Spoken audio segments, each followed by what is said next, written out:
The blood-red sun dipped below the rugged horizon as Thea Grayson stood on the dusty porch of her father's general store, her knuckles white around the handle of a loaded Winchester rifle. It was 1879 in the unforgiving territory of Arizona, and at 22, she had already buried more loved ones than most folks twice her age. "Miss Grayson, you might want to come inside before those Blackwell boys ride through again, Mrs.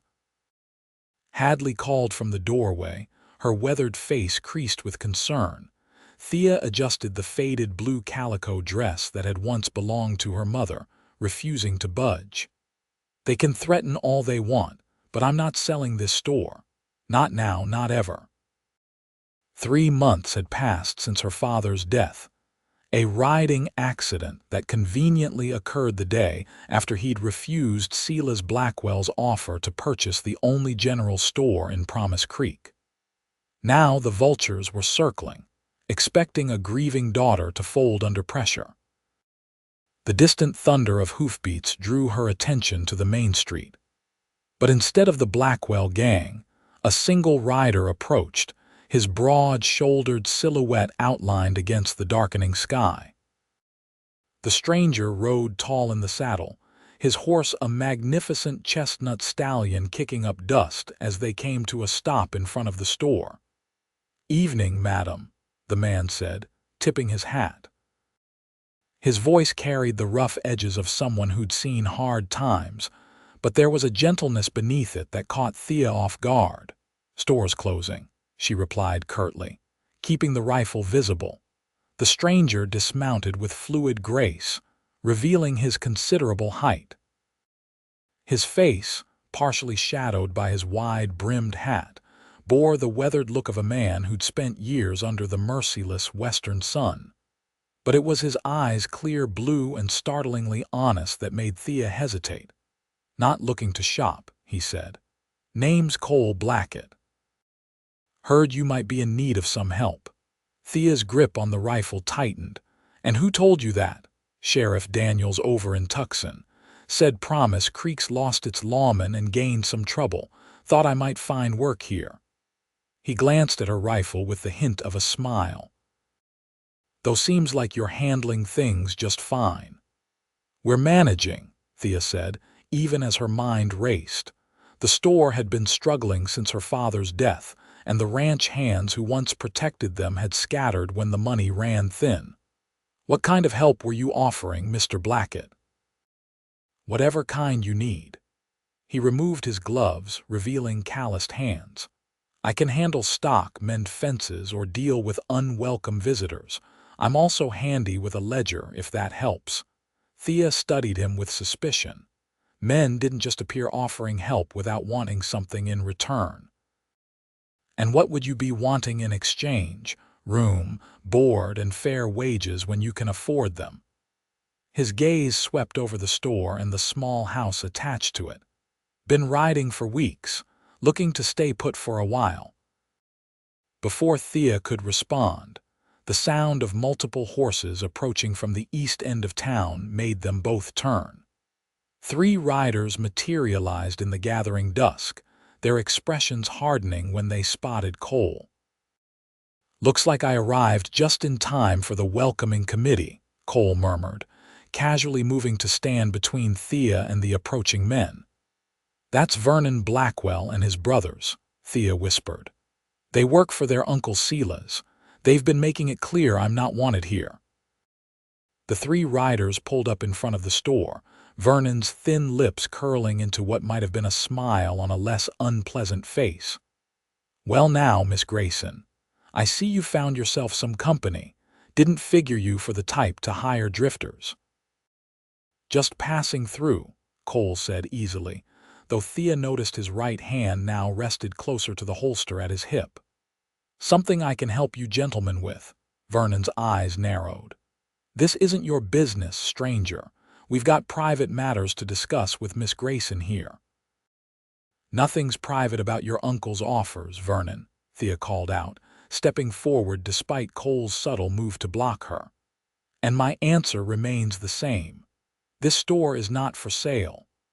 Uncle Silas is a patient man, but even he has limits, Vernon said, his voice dropping dangerously. Your pa was stubborn too, and look where that got him. Cole shifted his stance almost imperceptibly, but the movement drew all eyes to him. Sounds to me like the ladies made her position clear. Why don't you boys deliver that message and be on your way? Vernon's face flushed with anger. You'd best watch yourself, mister. Drifters have a habit of disappearing in these parts. Funny, Cole replied with a deadly calm that sent chills down Thea's spine. I was about to say the same thing about men who threaten women. For a tense moment, Thea thought Vernon might draw his weapon.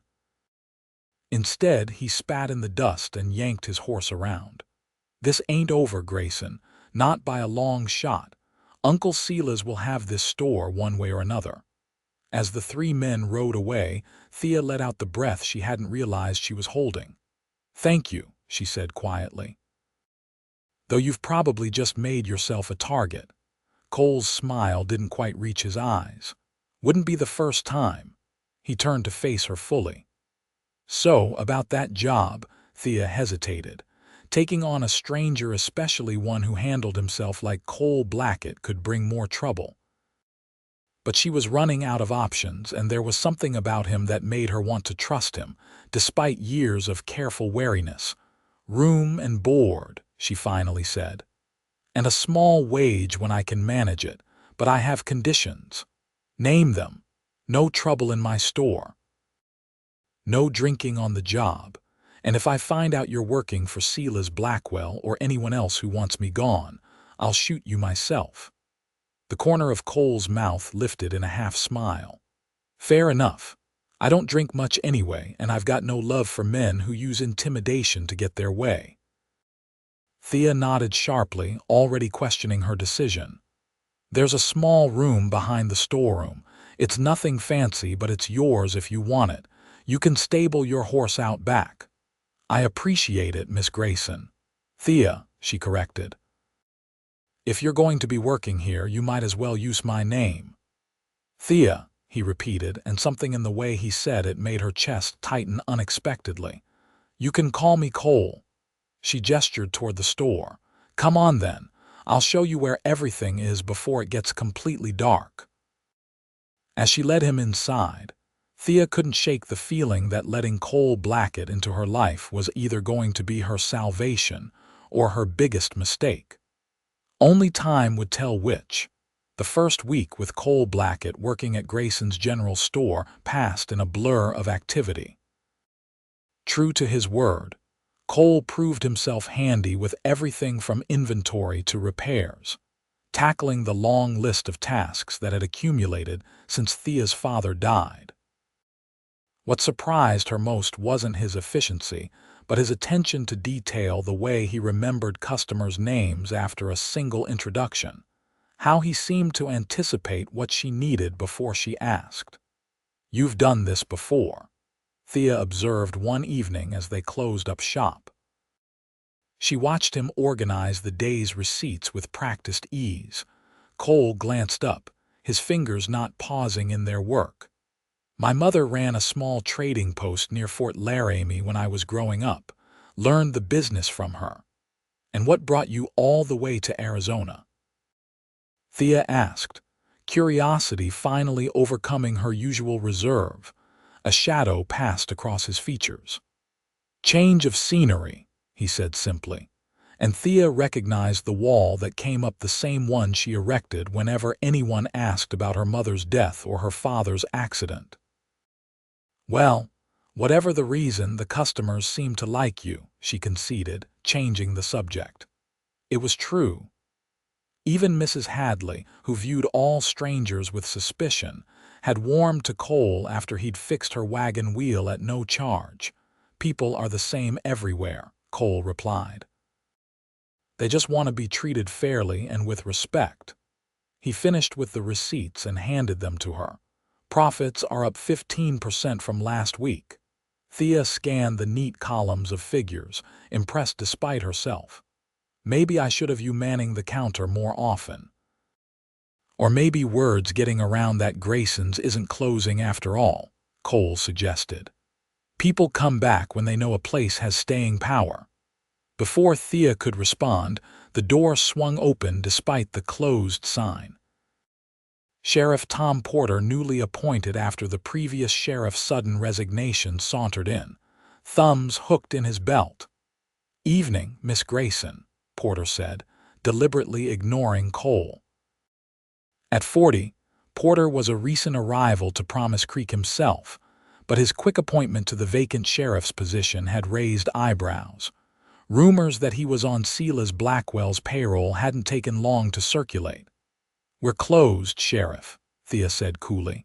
"Official business, I'm afraid." Porter's gaze finally slid to Cole. "I understand you've taken on some help recently." Cole straightened, meeting the sheriff's stare with calm assessment. "Cole Blackett," he introduced himself, extending a hand that Porter pointedly didn't shake. "Been checking up on you, Blackett." "Interesting history you've got." Porter's smile didn't reach his eyes, including some wanted posters over in Colorado territory. Thea felt her heart drop. She glanced at Cole, searching his face for confirmation or denial. "Must be a different Blackett," Cole replied evenly. "I haven't been to Colorado in years." "Is that so?" Porter pulled a folded paper from his vest pocket. "Because I've got a telegram here saying otherwise. Marshal over in Denver's mighty interested in talking to a man of your description." "What are the charges?" Thea asked, finding her voice. Porter's smile widened. "Cattle rustling, assault, possibly murder depending on whether the rancher he shot pulls through." Cole remained unnaturally still, but Thea detected the slight tension in his shoulders. "Like I said, wrong man," Cole insisted. "I've got references from Tucson to Dodge City that'll vouch for my character." "References can be bought," Porter drawled. "But I'm a reasonable man. I won't be making any arrests tonight. Just came by to let Miss Grayson know what kind of viper she's let into her home." Anger flared in Thea's chest. "If you have legitimate charges, Sheriff, serve them properly. Otherwise, I'll thank you to stop harassing my employee." Porter's expression hardened. "Careful, Miss Grayson. Your father was well liked in this town, but goodwill only extends so far. Harboring a fugitive would be bad for business." "Threatening a business owner without cause sounds like harassment to me," Cole said quietly. "Last I checked, that wasn't in a sheriff's job description." Porter's hand drifted toward his gun. "You calling me corrupt, Blackett?" "I'm suggesting you might be misinformed," Cole replied, not backing down. "But if the boot fits." The tension in the room crackled like heat lightning. Thea stepped between them, her heart hammering. "That's enough. Sheriff, unless you have an arrest warrant, I'll have to ask you to leave." "We open early tomorrow." For a moment, Porter looked like he might refuse. Then he adjusted his hat and backed toward the door. "I'll be watching you, Blackett. One wrong move and you'll find yourself in a cell or worse." After the sheriff left, silence hung heavy in the store. Thea turned to Cole, searching his face. "Is it true?" Cole met her gaze steadily. "No, but Porter's right about one thing. I do have history." "What kind of history?" Thea asked, suddenly aware of how little she knew about the man she'd let into her life. Cole sighed, running a hand through his hair. "I used to ride with the law, not against it. Was a deputy marshal in the Oklahoma Territory for 3 years. His expression darkened. "Made enemies of the wrong people, men with money and influence." "So why would the Denver marshal be looking for you?" "Because those men have long memories and longer reach," Cole explained. "I investigated a cattle baron's son for murder, found enough evidence to hang him. 2 days before the trial, all my witnesses turned up dead, and suddenly I was the one facing charges." Thea studied him, weighing his words against her instincts. "And you ran." "I left," Cole corrected, "after it became clear I wouldn't get a fair trial." Been moving ever since, looking for somewhere to start fresh. His eyes met hers. I'll understand if you want me gone. Thea thought about her father, about justice denied, about powerful men who thought they could take whatever they wanted. No, she said finally. I don't want you gone. But no more secrets, Cole. If we're going to face down Silas Blackwell together, I need to know I can trust you completely. Something like relief flickered across Cole's features. No more secrets, he agreed. Though I should warn you, having me around might make your troubles worse before they get better. My troubles were already plenty bad, Thea replied with a wry smile. At least now I'm not facing them alone. The moment stretched between them, charged with something neither was ready to name. Thea broke it first, clearing her throat. We should finish closing up. Like I told Porter, tomorrow comes early. As they moved around the store, completing their evening tasks in companionable silence, Thea couldn't help wondering what other storms were heading their way, and whether she and Cole would be strong enough to weather them together. The mid-morning sun streamed through the shop windows as Thea arranged a new shipment of fabric that had arrived on yesterday's stagecoach. Business had been steady all morning, with more customers than she'd seen in weeks. She couldn't help but think Cole had been right. People were returning now that Grayson showed signs of staying power. Speaking of Cole, he was currently helping elderly Mrs. Peterson select coffee beans, displaying a patience that Thea found surprisingly endearing. Over the past 2 weeks, he'd become an indispensable part of the store's operations, winning over the townspeople with his quiet competence and willingness to lend a hand. The bell above the door jangled, and Thea looked up to see Clara Wilson, the schoolteacher, enter with her usual bright smile. At 25, Clara was one of the few women in Promise Creek near Thea's age, and the closest thing she had to a friend. "Thea, the store looks wonderful," Clara exclaimed, taking in the newly organized shelves and fresh paint on the walls. All Cole's doing. Her gaze lingered on Cole, and Thea felt an unexpected twinge of something she wasn't ready to examine. "Thanks to my new help," Thea acknowledged, nodding toward Cole. Clara lowered her voice conspiratorially. "He's certainly changed things around here, not just the store either. Half my female students can't stop talking about the handsome new man at Grayson's." Heat crept up Thea's neck. "He's been a good worker." "Just a worker?" Clara's eyebrows rose suggestively. "Because the way he looks at you when you're not watching suggests otherwise." "Clara." Thea protested, glancing nervously toward Cole, who thankfully appeared absorbed in his task. "It's not like that. He needed work, I needed help. That's all."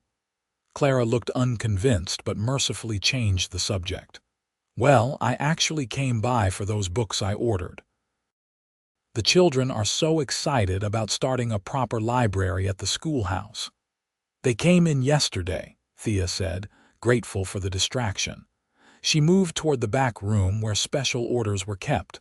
"I'll get them for you." As she rummaged through the stack of packages, Thea heard the shop bell ring again, followed by a sudden, uncomfortable silence. She returned to find Silas Blackwell himself standing in the center of the store, his imposing figure commanding attention. In his mid-50s, Blackwell had made his fortune in silver mining before buying up half the businesses in Promise Creek. His cold gray eyes assessed the store like a predator sizing up prey. "Miss Grayson," he said with forced cordiality, "your establishment is looking improved." Thea straightened her spine. "Mr. Blackwell, what brings you to my store today?" "Just checking on my investment," he replied smoothly. "You have no investment here," Thea reminded him, keeping her voice steady despite her racing heart. "Not yet," Blackwell conceded, his gaze shifting to Cole, who had positioned himself casually but strategically near Thea. "You must be the drifter my nephews mentioned.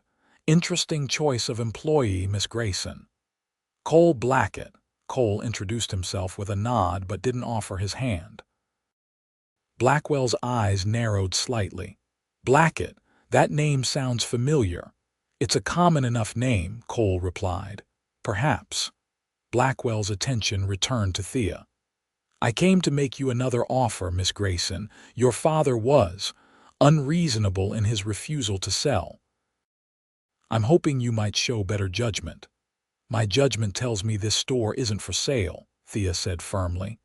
Not now, not ever. Blackwell sighed theatrically. I admire loyalty, but your father is gone, Miss Grayson. This store requires a man's touch to thrive. From the corner of her eye, Thea saw Cole tense, but she laid a hand lightly on his arm. My father taught me everything about running this business, Mr. Blackwell, and as you can see, we're doing just fine. For now, Blackwell said, his pleasant facade slipping, but times are changing. The railroad's coming through 40 miles south. Without that connection, Promise Creek will dry up. When that happens, this store will be worth nothing. Thea felt a flicker of doubt but pushed it aside. If that's true, why are you so eager to buy it? A calculating smile spread across Blackwell's face. Let's just say I have faith in the future. $3,000, Miss Grayson. That's twice what this place is worth and my final offer. The answer is still no. Blackwell's smile vanished. You're making a mistake. One your father already paid for. Cole stepped forward.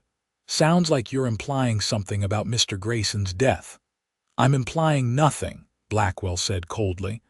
Merely observing that stubborn pride can have consequences. The few customers remaining in the store watched the exchange with wide eyes. Mrs. Peterson clutched her packages to her chest, while Clara stood frozen near the counter. I think you should leave, Thea said, her voice remarkably steady despite the rage and fear churning inside her. Blackwell reached into his jacket and pulled out an envelope. Before I go, perhaps you'd care to explain these. He tossed the envelope onto the counter. Your father was not the prudent businessman you believe he was, Miss Grayson.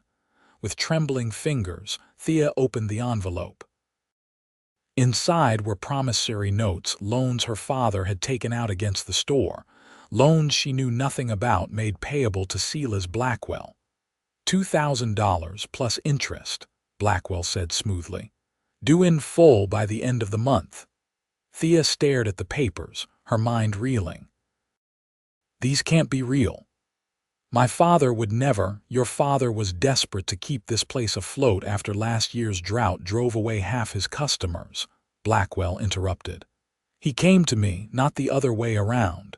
His signature is there, witnessed by Judge Holloway himself. Cole moved to Thea's side, examining the documents over her shoulder. Convenient timing, he observed, presenting these weeks after Mr. Grayson's death. I was giving Miss Grayson time to grieve, Blackwell replied with mock sympathy, but business is business. You have until the end of the month to repay the loan, or I'll be forced to take possession of the store to satisfy the debt. Thea's mind raced. There was no way she could come up with $2,000 in less than 3 weeks. Even if she sold every item in the store, it wouldn't be enough. This isn't over, she managed to say. No, Blackwell agreed, reaching for the door, but it soon will be. He paused, his gaze shifting between Thea and Cole. Oh, and Miss Grayson, I'd be careful about the company you keep. Your new friend here isn't what he seems. After Blackwell left, the remaining customers quickly made their purchases and departed, uncomfortable with the tension lingering in the air. Clara squeezed Thea's hand supportively before leaving, promising to return later. When they were finally alone, Thea slumped against the counter, the promissory notes clutched in her fist. He's lying. He has to be. My father would have told me if things were this bad. Cole studied her face. Maybe he was trying to protect you, by putting our entire livelihood at risk. Thea shook her head vehemently. No, This isn't his signature, not exactly. It's close, but... She spread the papers on the counter, pointing to subtle inconsistencies in the handwriting. See how the G is formed. My father always looped it differently. Cole examined the signature more carefully. You think Blackwell forged these? I think he's capable of anything, Thea said bitterly. Including arranging my father's accident. That's a serious accusation, Cole cautioned. We'd need proof. Thea looked up, suddenly realizing she'd automatically included Cole in her fight. He met her gaze steadily. Unless you'd rather handle this alone. Thea studied him, remembering Blackwell's parting comment. What did he mean about you not being what you seem? Cole's expression remained neutral. Could mean anything. Could be fishing for a reaction. Or he knows something about your past, Thea finished. Something more than what Sheriff Porter mentioned. Cole hesitated before nodding. It's possible. Blackwell has connections. If he's been making inquiries about me, he might have learned things I'd rather keep buried. Like what? Thea pressed. Cole sighed, removing his hat and running a hand through his hair. Remember when I said I used to be a deputy marshal? What I didn't tell you is that before I wore a badge, I rode with a gang known as the Coulter Boys. Thea felt the blood drain from her face.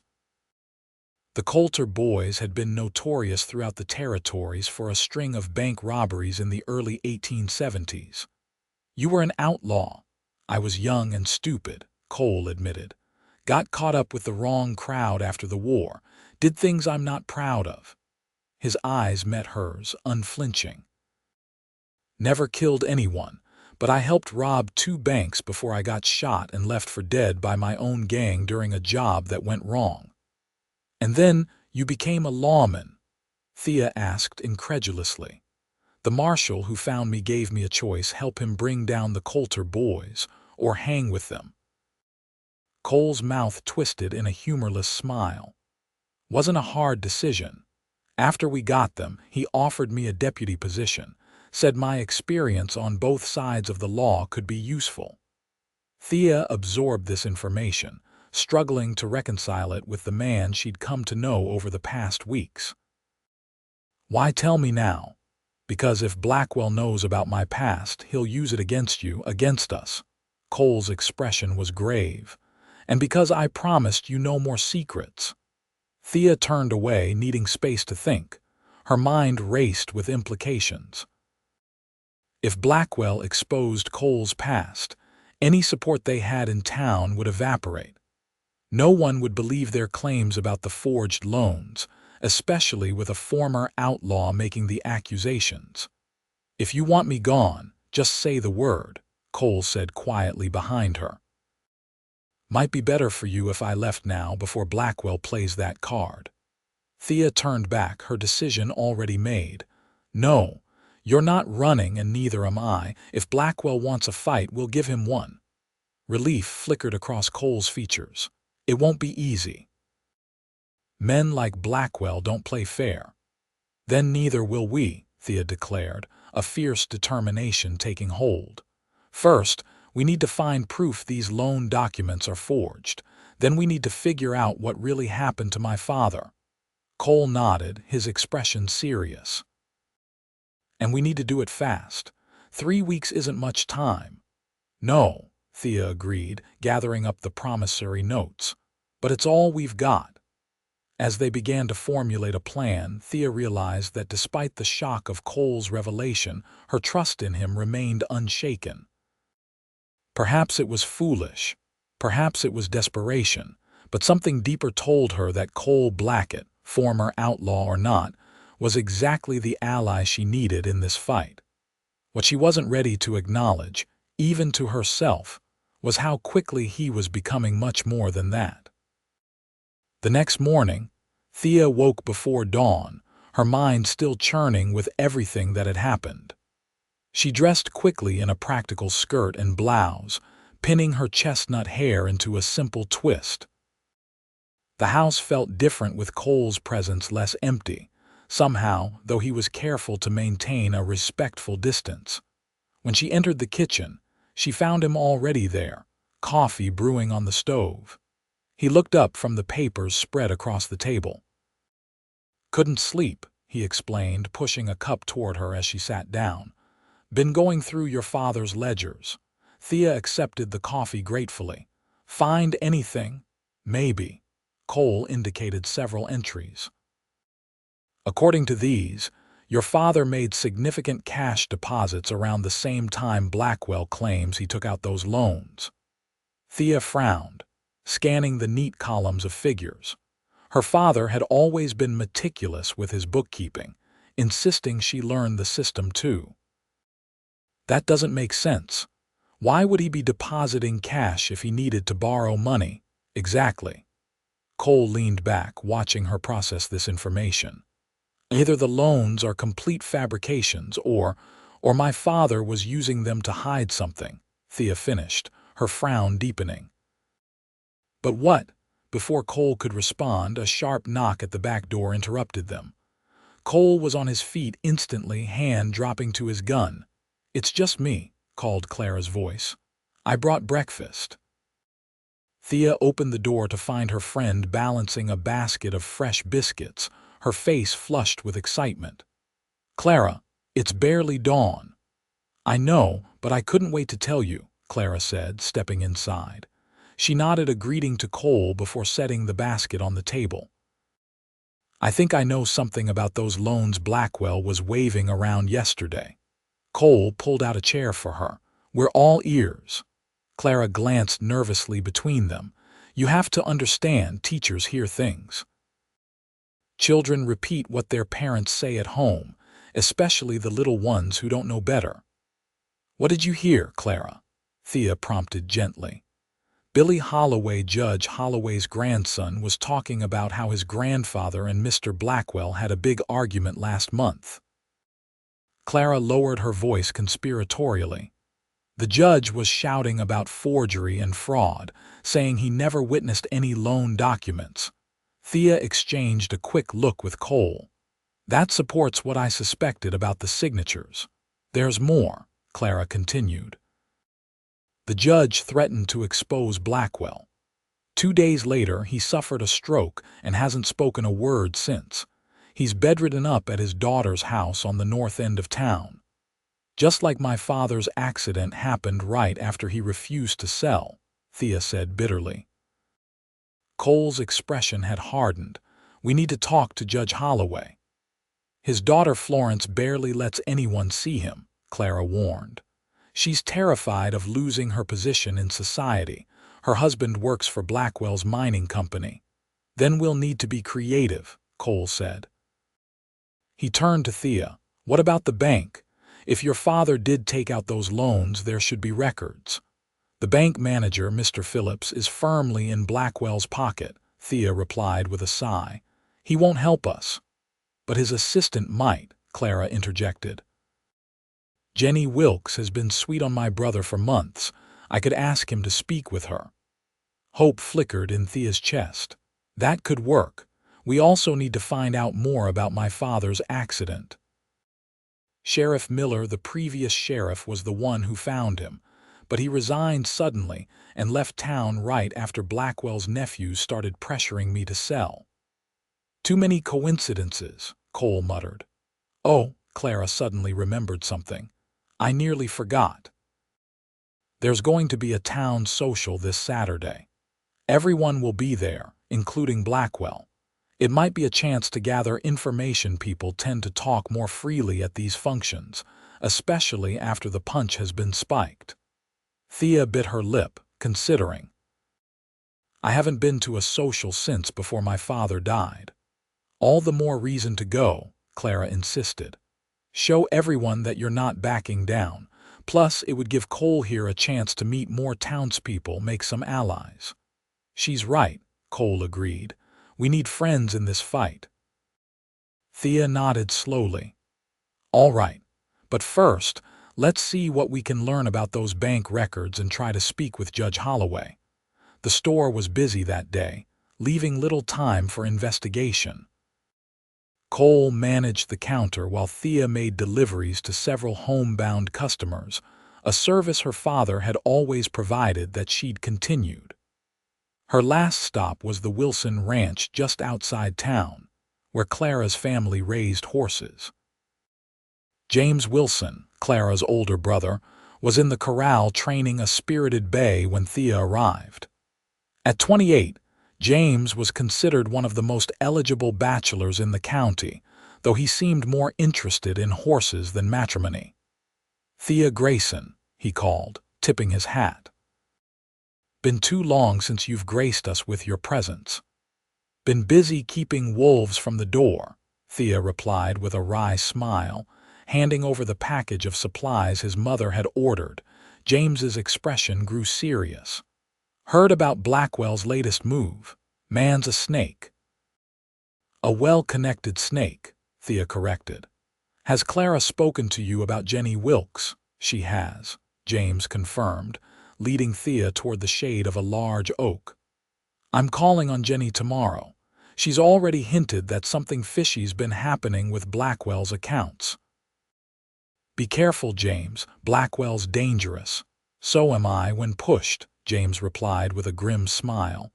"Your father was good to mine during the drought 2 years back, extended credit when no one else would. Wilsons don't forget that kind of thing." Thea squeezed his arm gratefully. "Thank you. Any information could help." "What about this new fellow you've hired?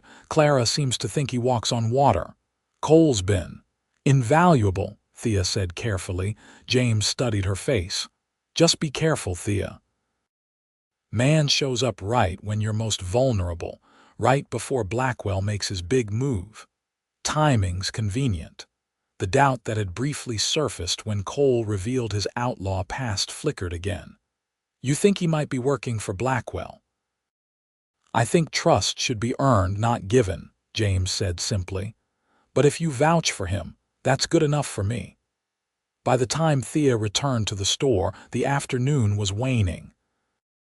She found Cole helping young Tommy Fletcher with his reading, something her father used to do for the boy, whose own father had died in a mining accident. "See, you're getting better already," Cole was saying as Tommy sounded out the words in a dog-eared copy of Robinson Crusoe. The sight made something catch in Thea's throat. Cole glanced up, meeting her eyes over the boy's head, and for a moment she glimpsed a future she hadn't allowed herself to imagine, one where the store thrived, where life continued, where loneliness was a memory rather than a constant companion. Tommy finished the page and looked up proudly. "Did you hear me, Miss Grayson? I read a whole page." "You certainly did," Thea smiled, pushing away her unexpected emotions. "Your mother will be very proud." After Tommy left, clutching the book Cole had insisted he borrow, Thea shared what she'd learned from James. "He's going to speak with Jenny tomorrow. If anyone can access the bank records without alerting Phillips, it's her." Cole nodded. "Good. I've been asking around about Judge Holloway. His nurse leaves every afternoon at 4 to pick up his medicine from Doc Williamson. That might be our chance to speak with him." "Tomorrow, then," Thea decided. "I'll mind the store while you go." Cole shook his head. "We should both go.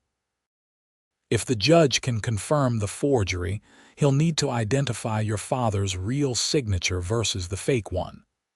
Thea hesitated, reluctant to close the store during business hours. Her father never had, not even during the worst blizzard. "Just for an hour," Cole pressed gently. "Some things are more important than a few sales." Thea finally nodded. "Tomorrow at 4, then." As they closed up for the evening, Cole suddenly said, "About the social on Saturday." "What about it, would you?" He paused, seeming uncharacteristically unsure of himself. "That is, I was wondering if you would do me the honor of attending with me."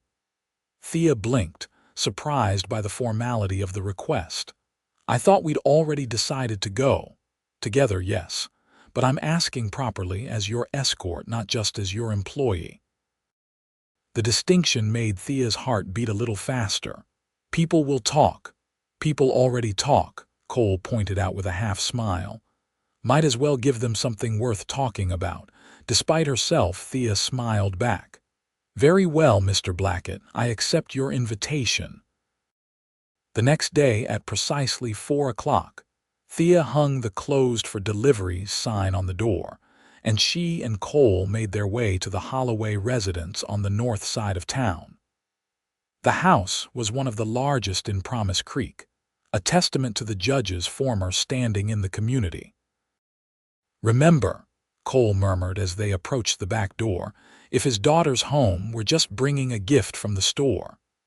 Thea nodded, clutching a small package of imported tea as their cover story.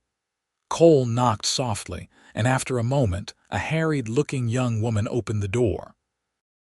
"Yes," she asked, wiping her hands on her apron. "We're from Grayson's General Store," Thea explained. "We brought some items for Judge Holloway that he ordered before his illness." The woman frowned. "Mrs. Holloway didn't mention any orders." "It was placed some time ago," Cole interjected smoothly. "Special imported tea from China. Helps with circulation, or so I'm told." The maid hesitated, then stepped back. "Mrs. Holloway is at her meeting with the Ladies' Aid Society. The judge is in the study." "I'll show you in, but please be quick. The nurse will return soon." She led them through the house to a sunlit room where an elderly man sat in a wheelchair by the window. Judge Holloway had once been an imposing figure in the courtroom, but illness had withered him. Still, his eyes were clear and alert as they entered. "Judge Holloway," Thea said softly, approaching. "I'm Thea Grayson, Thomas Grayson's daughter. This is Cole Blackett." Recognition flickered in the old man's eyes. He tried to speak, but only a rasping sound emerged. Frustration crossed his face. "The doctor says he understands everything," the maid explained, "but the stroke affected his speech. He can nod or shake his head, though." "That's all we need," Cole assured her. "Could we have a few minutes alone with him? Store business can be rather private." The maid looked uncertain but finally nodded. "5 minutes, no more. I'll be in the kitchen." When she left, Thea knelt beside the judge. "I'm sorry to intrude, Your Honor, but we need your help. Silas Blackwell is claiming my father borrowed money from him, loans that you supposedly witnessed." The judge's eyes widened and he shook his head vehemently. "We thought as much," Cole said. "Judge, did you argue with Blackwell about forged documents last month?" A sharp nod. "And did you threaten to expose him?" Another nod, followed by a gesture toward his throat and a look of despair. "You think your stroke wasn't natural," Thea guessed, her stomach clenching. "That Blackwell had something to do with it." Judge Holloway's gaze burned with confirmation. Cole pulled the promissory notes from his pocket and spread them on the judge's lap. "Is this your signature?" The judge examined the documents, then shook his head forcefully, pointing at the signature with a trembling finger. "It's a forgery," Thea translated. "Just as we suspected." The judge made a writing motion with his hand. The maid had mentioned his speech was affected, but perhaps. "Do you think you could write something for us, Judge?" Cole asked, offering a small notebook and pencil from his pocket. With great effort, Judge Holloway gripped the pencil. His hand shook badly, but he managed to scratch out a few words. "B killed your father." Thea's breath caught. "You have proof?" The judge nodded painfully and wrote again. "Sheriff Miller saw, threatened, left." "The former sheriff witnessed something," Cole interpreted. "That's why he left town so suddenly." Judge Holloway nodded again, then wrote with agonizing slowness, "My safe, behind painting." "Evidence?" Thea and Cole exchanged glances. "Which painting, Judge?" Cole asked urgently. The judge pointed toward a landscape on the far wall just as footsteps sounded in the hallway. Hurriedly, Cole pocketed his notebook and moved to examine the painting as Thea returned to her position by the judge's chair, the package of tea in her hands.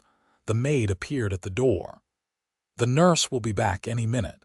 You should go now." "Of course," Thea said, placing the tea on the small table beside the judge. Thank you for your time, Judge Holloway. I hope you enjoy the tea."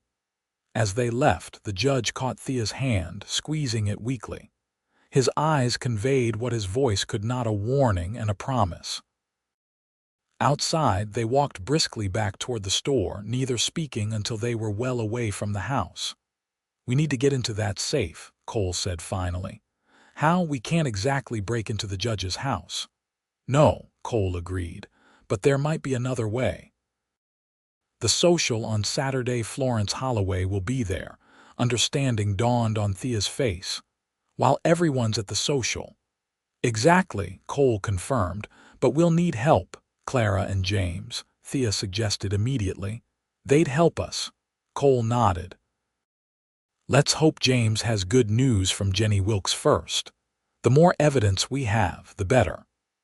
As they approached the store, Thea noticed a group of men gathered outside. Vernon Blackwell and his brothers, along with Sheriff Porter and two other men she didn't recognize. "This doesn't look good," Cole murmured, his hand drifting toward his gun.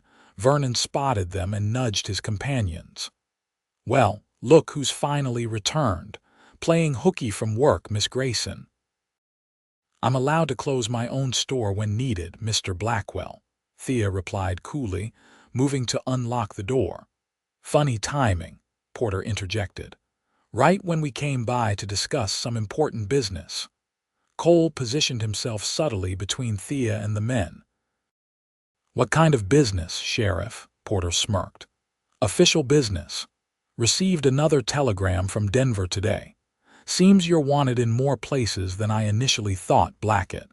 Or should I say Blackett Reynolds?" Thea glanced at Cole, whose face had gone carefully blank. "Reynolds was my stepfather's name," he said evenly. "Used it for a while after the war. Nothing illegal about that." "Maybe not," Porter conceded. "But there's plenty illegal about robbery and murder. The marshal's sending a formal warrant. Should be here within the week." "Convenient timing," Cole observed, his gaze flicking to Vernon.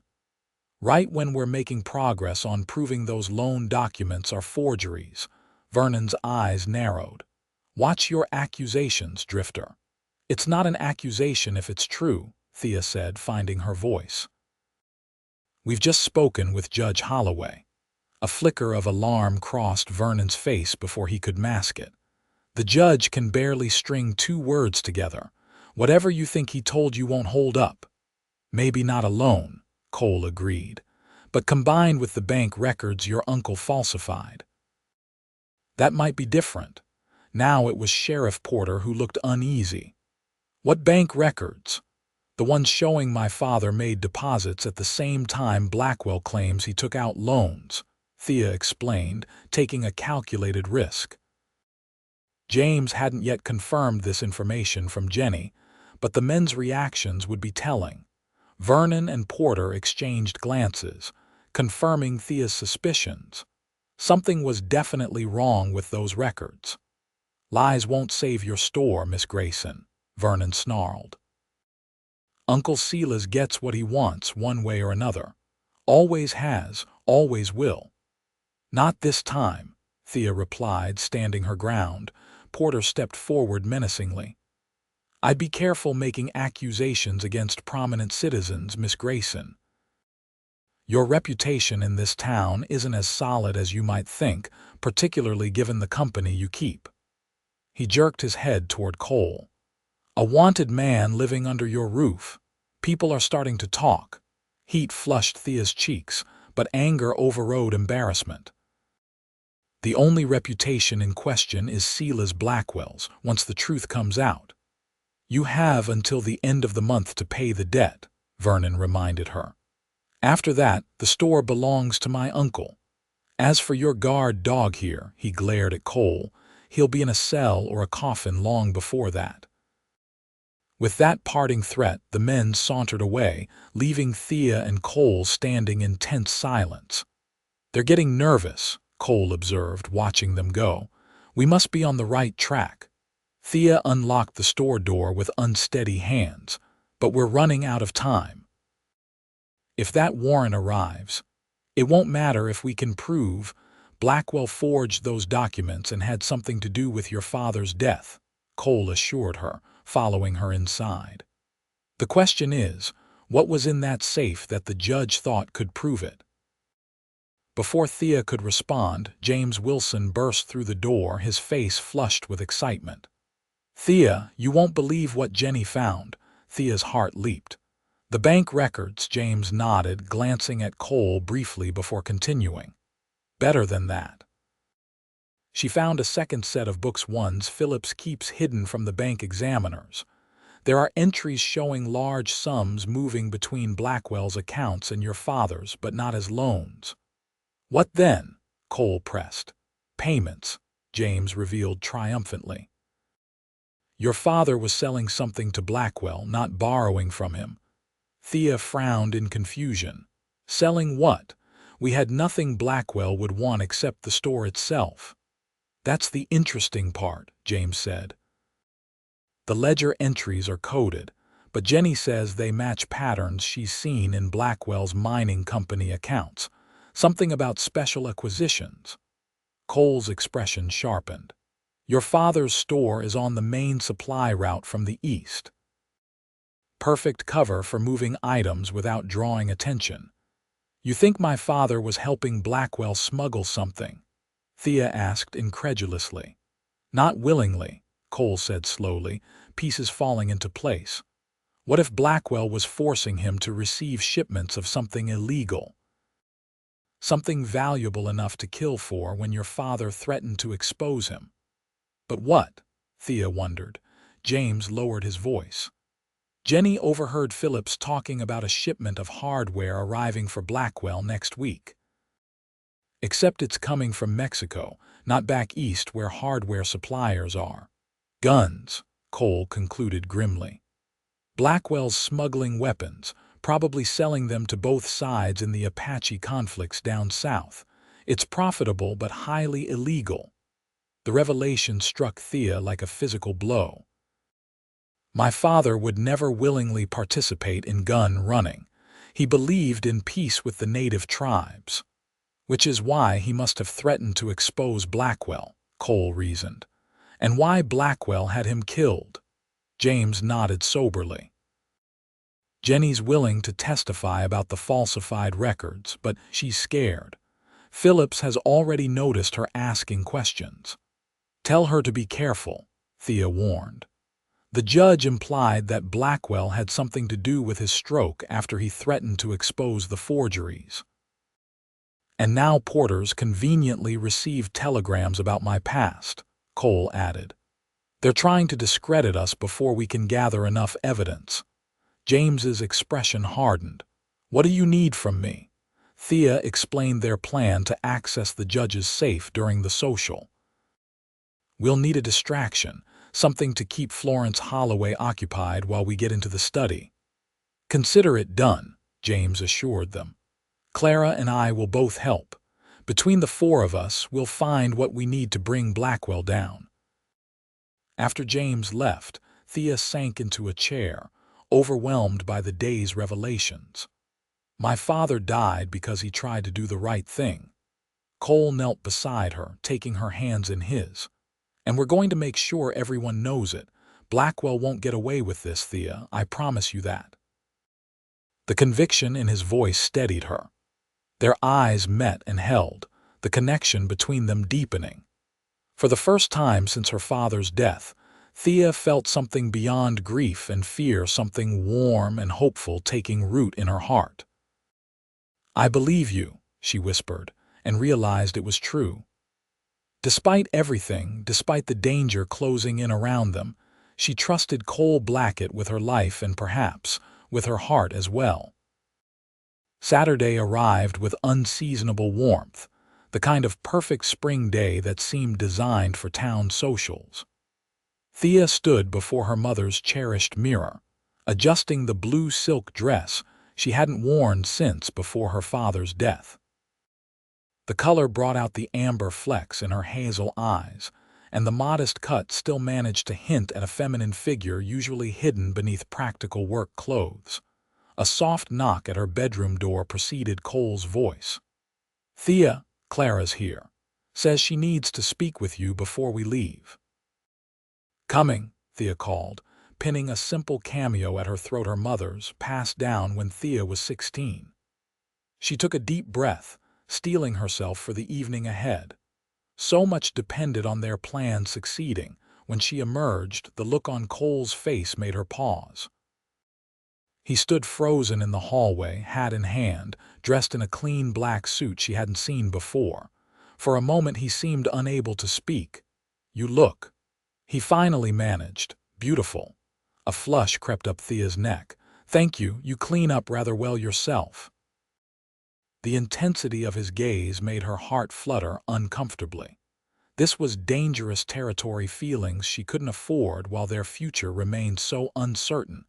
Clara saved her from further awkwardness by bustling into the hallway. "Finally! I was beginning to think you'd changed your mind." She assessed Thea with approval.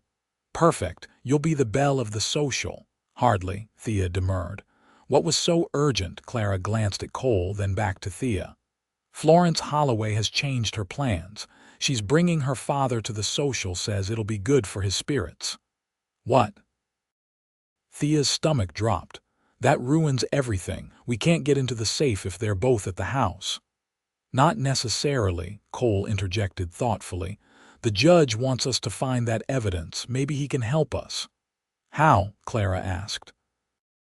"We need to speak with him alone at the social," Cole explained. "If he can tell us the combination to the safe."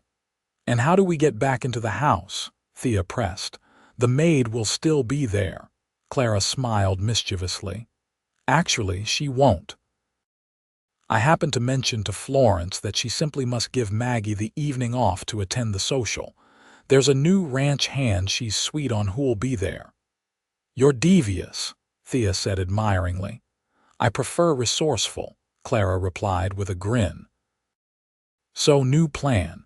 James and I will keep Florence occupied at the social. You two speak with the judge about the safe, then one of you stays at the social while the other slips back to the house." Cole shook his head. "Too dangerous for either to go alone. We go together or not at all." "But if we're both missing?" Thea began. "I'll cover for you," Clara promised. "I'll tell everyone you went for a walk to discuss store business. People already assume you two are." She trailed off, her meaning clear. Thea flushed again. "We're not. It doesn't matter what we are or aren't," Cole cut in practically. "What matters is using those assumptions to our advantage." The practicality of his response stung more than Thea wanted to admit. "Fine. We'll both go once we have the combination." The town hall was already bustling when they arrived, decorated with paper lanterns and spring flowers. A small band played in the corner, and tables laden with food and punch lined one wall. Nearly every resident of Promise Creek seemed to be in attendance, including Silas Blackwell himself, holding court near the mayor.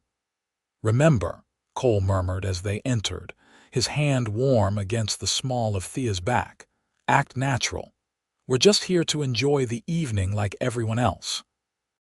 "Thea Grayson," Mayor Patterson's wife swooped down on them, her silk dress rustling. "How wonderful to see you out and about again, and with such handsome company." Her eyes assessed Cole with open curiosity.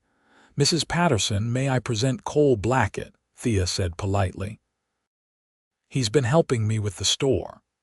"Among other things, I hear," Mrs. Patterson replied with a knowing smile that made Thea want to sink through the floorboards. "Well, don't let me keep you. I'm sure you'll want to dance." As the older woman moved away, Cole leaned close to Thea's ear. "See? Working in our favor." Despite her nervousness, Thea found herself smiling. "Let's find the judge." They circulated through the crowd, nodding to acquaintances, until they spotted Judge Holloway in his wheelchair near the refreshment table. His daughter Florence hovered nearby, but as they watched, James Wilson approached and skillfully engaged her in conversation, steering her toward the dance floor where several couples were already moving to a waltz. "Now's our chance," Cole murmured, guiding Thea toward the judge. Judge Holloway's eyes brightened with recognition as they approached. He gestured subtly for them to come closer. "Good evening, Judge," Thea greeted him warmly. "It's wonderful to see you out enjoying the festivities." Cole positioned himself to block the view from the dance floor. "We need your help, sir. The evidence in your safe, we need to know how to access it." The judge glanced around cautiously before pulling a small notepad from his pocket. With trembling hands, he wrote, 3 right, 18 left, 7 right, letter inside book Moby Dick. Thea committed the combination to memory. "What's in the safe that can prove Blackwell's involvement in my father's death?" Judge Holloway wrote again. "Sheriff's statement plus bullet, not accident." "The former sheriff gave you a sworn statement?" Cole asked, keeping his voice low. The judge nodded, then added, "Photos too, Blackwell's men, your father's land." A commotion across the room drew their attention. Silas Blackwell was making his way toward them, Vernon and Sheriff Porter in his wake. "We need to go," Thea whispered urgently. Cole nodded. "Judge, if anyone asks, we were just paying our respects." The judge tapped his notepad once more, revealing a final message. "Be careful, desperate man." They moved away just as Blackwell reached the judge's side. Thea felt his cold eyes following them as Cole smoothly led her to the dance floor. "We need to blend in," Cole murmured, taking her in his arms as the musicians began a new waltz. "Follow my lead." Thea had danced rarely since her mother's death, but her body remembered the steps. Cole's hand was firm at her waist, guiding her effortlessly through the turns. For a moment, she allowed herself to forget their mission, to simply exist in the warmth of his embrace and the surprising grace of their movement together. "Where did you learn to dance?" she asked, curious about this unexpected skill. A shadow of a smile crossed Cole's face. "My mother insisted. Said no son of hers would grow up without knowing how to properly escort a lady." "She sounds like a remarkable woman." She was. A flash of old pain crossed his features. "Lost her to fever when I was 17, before everything else." Thea's heart ached for him. "I'm sorry." "It was a long time ago." His eyes met hers, something unspoken passing between them. "Thea, when this is over, may I cut in?" Vernon Blackwell's voice sliced through the moment. He stood beside them, a false smile on his thin face. Cole's jaw tightened, but social convention left him little choice. With visible reluctance, he stepped back. "Of course." As Vernon took his place, his grip on Thea's waist tightening possessively, Cole moved to the edge of the dance floor, his eyes never leaving them. "You're playing a dangerous game, Miss Grayson," Vernon said quietly as they moved through the steps with none of the grace she'd felt with Cole. "I'm not playing anything, Mr. Blackwell. I'm simply attending a social." Vernon's smile didn't reach his eyes. "My uncle is a patient man, but even his patience has limits. The offer to buy your store still stands for now. By this time next week it might not." "Are you threatening me?" Thea asked, keeping her voice steady despite her racing heart. "Warning you," Vernon corrected. "Your father didn't listen either. Shame what happened to him." White-hot anger flashed through Thea. "Did you kill him, Vernon? Or did you just watch while someone else did the job?" Vernon missed a step, his face darkening. "You should be very careful what you accuse people of, Miss Grayson. Especially when you're harboring a known criminal." "The only criminals I see in Promise Creek are wearing respectable suits and hiding behind bought badges," Thea retorted. Vernon's fingers dug painfully into her waist. "You'll regret those words." The music ended, and before Vernon could say more, Cole was beside them, a dangerous glint in his eyes. "I believe this next dance is mine." Vernon released Thea with obvious reluctance. "We'll continue our conversation another time, Miss Grayson." As he walked away, Thea realized her hands were shaking. "We need to get to the judge's house now. Vernon's made it clear they're running out of patience." Cole nodded grimly. I saw Clara by the punch bowl. Let's tell her we're leaving. Clara was already moving toward them, her expression worried. What did Vernon want? To issue threats, Thea replied tersely. We're going now. Can you cover for us? Of course. James is keeping Florence occupied. Apparently she's quite flattered by his attention. Clara squeezed Thea's hand. Be careful, both of you. They slipped out a side door, the night air cool against Thea's flushed skin. The Holloway house was on the opposite end of town, a 10-minute walk in the darkness. Vernon's rattled, Cole observed as they hurried along the deserted street. That's good. It means we're close to something they don't want found. It also means they're dangerous, Thea countered. Did you see his face when I asked about my father? Cole's expression was grim in the moonlight. I saw. He knows something, that's certain. They reached the Holloway house without incident. As Clara had promised, it was dark and apparently empty. Cole tried the back door, finding it locked. Stand back, he murmured, pulling a small leather case from his pocket. Inside were several thin metal tools that he selected from with practiced ease. Breaking and entering, Thea whispered nervously, glancing over her shoulder. Added to our growing list of crimes. Sometimes justice requires bending the law, Cole replied, his fingers working the lock with surprising skill. After a moment, there was a soft click, and the door swung open. Inside, the house was silent and shadowy. They moved cautiously through the kitchen and down the hallway to the judge's study. The landscape painting hung exactly where they'd seen it before. Cole carefully removed it, revealing a small wall safe behind. Ready with that combination. 3 right, 18 left, 7 right, Thea recited, watching as Cole turned the dial with precise movements. The safe door opened with a soft creak. Inside was a manila envelope, a leather-bound copy of Moby Dick, and a small box. Check the book first, Thea suggested, remembering the judge's note. Cole flipped through the pages until a folded letter fell out. He opened it, scanning the contents quickly, his expression darkening. It's from Sheriff Miller. A confession. He says he was ordered by Blackwell to cover up the true cause of your father's death. Thea's heart pounded. Which was murder, Cole confirmed grimly. Your father was shot, not thrown from his horse.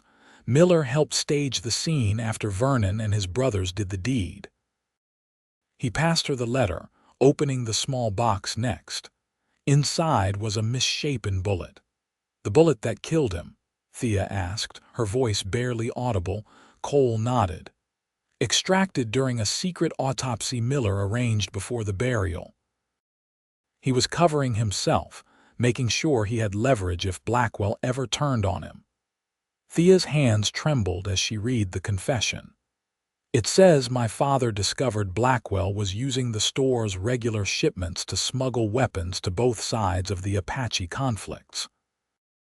He threatened to alert the federal authorities. And Blackwell couldn't allow that, Cole finished, opening the manila envelope.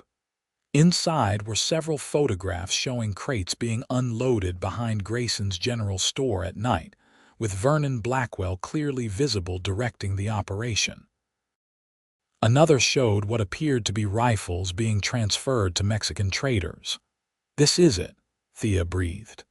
Proof of everything: the weapons smuggling, my father's murder, the forged loan documents, enough to destroy Blackwell. Cole carefully repacked everything into the envelope. We need to get this somewhere safe tonight, then take it to the federal marshal in Tucson tomorrow. Blackwell owns Porter, but he doesn't control the federal authorities. They closed the safe and replaced the painting, then moved cautiously back through the house. As they reached the kitchen, the sound of voices outside froze them in place. Check the back door, a man's voice ordered Vernon Blackwell. They might have gone this way. Cole pulled Thea into the pantry just as the back door opened. Through a crack, they could see Vernon and one of his brothers entering the kitchen, guns drawn. "They're not at the social anymore," Vernon was saying, "and that Wilson girl is clearly covering for them." "You think they came here?" his brother asked. "Why?" "Because the old man had something evidence Miller left with him before skipping town. Uncle Silas is sure of it." The men moved through the kitchen toward the hallway, their footsteps fading momentarily. Cole glanced at Thea, then at the back door still standing ajar. With a silent nod, he indicated their escape route. Heart pounding, Thea followed Cole as they crept from the pantry toward the door. They were almost there when a floorboard creaked beneath Cole's boot. "What was that?" Vernon called from the hallway. "Run." Cole whispered urgently, pushing Thea toward the door as he drew his gun. They burst into the night, the shouts of Vernon and his brother echoing behind them. A shot cracked through the darkness, splintering wood near Thea's head as they rounded the corner of the house. "This way," Cole directed, pulling her toward a narrow alley between buildings. They ran hard, the sound of pursuit driving them forward through the maze of Promise Creek's back streets. "We need to split up," Cole said as they paused in the shadow of the livery stable. "You take the evidence to Clara's, I'll lead them away." "No," Thea protested, clutching his arm. "We stay together." The determination in her eyes must have convinced him, because after a moment he nodded. "Then we both go to Clara's. Her family's ranch is our best bet for safety tonight." They moved more cautiously now, using the darkness for cover as they made their way to the edge of town. The sounds of pursuit had faded, but they took no chances, keeping to shadows and avoiding the main roads. James Wilson was waiting at the social with Clara when they finally circled back. One look at their faces told him everything he needed to know. "Trouble?" he asked tersely. "Vernon and his brother caught us at the judge's house," Thea explained breathlessly. "We got what we needed, but they're searching for us."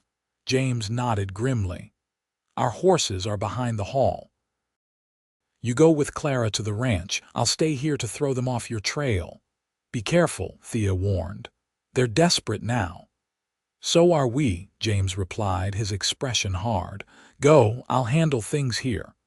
The ride to the Wilson ranch was tense but uneventful. The night had grown colder, and Thea shivered in her silk dress, now torn at the hem from their flight. Cole rode close beside her, his eyes constantly scanning the darkness for threats. "We'll leave for Tucson at first light," he said as the ranch buildings came into view. "The federal marshal there will know what to do with the evidence." "And then?" Thea asked, suddenly realizing that the end of this ordeal might also mean the end of Cole's reasons to stay in Promise Creek. He glanced at her, understanding the unasked question. "Then we rebuild your store, make it stronger than before." "We?" Cole reined his horse to a stop, turning to face her fully. "Thea, I came to Promise Creek looking for a temporary haven, a place to rest before moving on. I wasn't planning on staying, on putting down roots." His eyes held hers in the moonlight. "I certainly wasn't planning on meeting someone who'd make me want to stop running."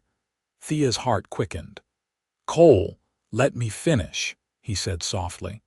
"When this is over, when Blackwell is brought to justice and your father's name is cleared, I want to stay. If you'll have me not just as your employee, but as your partner, in the store and in everything else." The implications of his words hung in the night air between them. Before Thea could respond, the sound of approaching horses broke the moment. "Someone's coming," Cole warned, his hand moving to his gun. They tensed, ready to flee again until Clara's voice called out, "It's us." "James is with me." Relief flooded through Thea as Clara and James rode into view, but James's expression immediately set off alarms. "Blackwell knows you have evidence," he reported grimly, pulling his horse alongside theirs. "Vernon's gathered a posse, claiming you two robbed the judge's house. Porter's deputized half a dozen men to search for you." That doesn't make sense, Thea protested. Nothing was taken from the judge's house that didn't already belong to him. They don't care about making sense, Clara explained. They care about getting those documents before you can take them to the authorities. Cole's expression hardened. Then we need to leave for Tucson now, not wait for morning. The night stage passes through Miller's Crossing at midnight, James suggested. If you hurry, you can catch it. I'll escort you that far. Thea hesitated. But the ranch will be fine, Clara assured her. My parents are already preparing for trouble. Pa sent the hands to guard the property line. No one's getting in without a fight. The decision made, they quickly changed course. Clara provided Thea with a more practical riding outfit while Cole checked their weapons. Within 20 minutes, they were back on the trail, pushing their horses harder toward Miller's Crossing, a small way station on the Tucson Road. As they rode, Thea found herself stealing glances at Cole, his words from earlier echoing in her mind.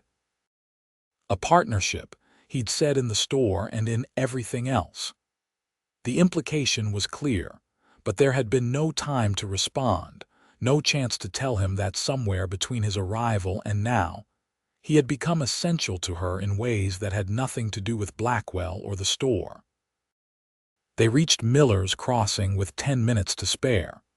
The way station was little more than a shack beside the main road, with a small corral for changing stage horses. A sleepy attendant confirmed the stage was running on time. 2 passengers for Tucson, James told him, paying for the tickets from his own pocket despite Thea's protests. It's important they make this stage. While they waited, James pulled Cole aside for a private conversation. Thea couldn't hear their words, but the serious expressions on both men's faces suggested it was more than casual talk. What was that about? She asked when Cole returned to her side. James wanted to make sure my intentions toward you were honorable, Cole replied with a hint of amusement. Seems he considers himself your protector in your father's absence. Warmth spread through Thea's chest at her friend's loyalty. And what did you tell him? Cole's eyes met hers, all traces of humor fading. The truth. That you're the most important thing in my life now, and I'll do whatever it takes to keep you safe and make you happy. The distant rumble of the approaching stage prevented her response, but Thea's heart swelled with emotions too complex for simple words. There would be time later for declarations, for exploring the feelings that had grown between them. James helped them aboard the stage, passing the precious envelope of evidence to Cole. Good luck. Send word when you reach Tucson safely. We will, Thea promised. And James, thank you. For everything. The driver cracked his whip and the stage lurched forward into the night.